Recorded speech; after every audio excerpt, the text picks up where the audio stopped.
Bonjour, je m'appelle Véronique, je suis ambulancière depuis 2007.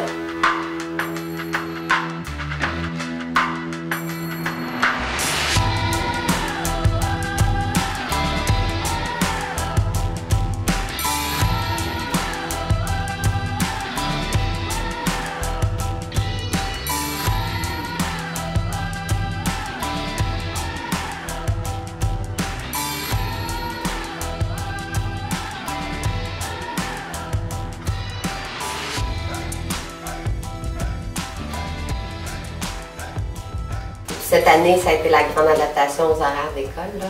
Mon fils finit l'école à 3h22. Quelle heure magnifique! Je travaille jusqu'à 8h le soir. Donc, j'ai trouvé quelqu'un pour le transporter de l'école jusqu'à la gardienne.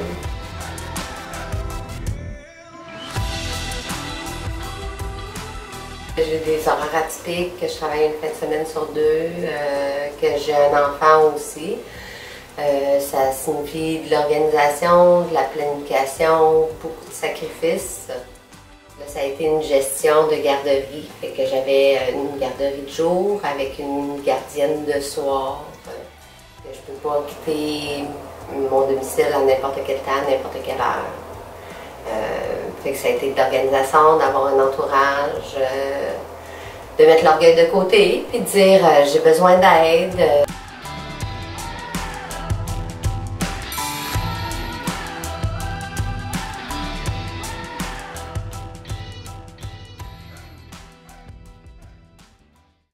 De un, il faut regarder qu'est-ce qu'on a besoin. Donc, si elle reste loin, il faut qu'elle ait un véhicule. C'est plus compliqué quand on a un enfant en bas âge, parce que ça prend une personne qui est assez vieille pour être responsable de ton enfant, puis tu dois créer un lien de confiance, parce que ton bébé ne communique pas. Donc, si tu veux savoir qu'est-ce qui se passe, puis s'il y a quelque chose, ça fonctionne bien quand tu n'es pas là. Fait que tu mets tes critères par écrit, tu regardes qu'est-ce qu'il te faut, tu fais beaucoup de bouche à oreille, tu appelles les gens, tu parles aux voisins parce que idéalement c'est quelqu'un qui reste proche, c'est plus facile. Puis on peut être appelé aussi en dernière minute vu qu'on travaille dans le métier de l'urgence. Fait que c'est bien d'avoir quelqu'un d'accessible. Après, ben, c'est discuter avec la personne, la rencontrer. J'ai été jusqu'à mettre des annonces dans le journal pour trouver une gardienne. Il y a des gens qui rencontrent des problèmes aussi d'horaire, puis on peut se faire des échanges, puis on peut s'entraider entre nous autres. Si on ne verbalise pas les besoins, puis qu'on n'en parle pas, la solution, elle n'apparaîtra pas par magie.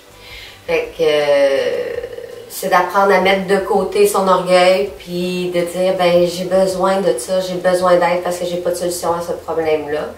Puis souvent, le bouche à oreille fait son oreille, puis moi j'ai des voisins magnifiques. Si je peux en profiter, je peux-tu en profiter? J'aimerais ça les remercier parce que mes voisins ont été des amours. Mélanie et Jean-Marc, son fils Sam qui garde maintenant mon fils.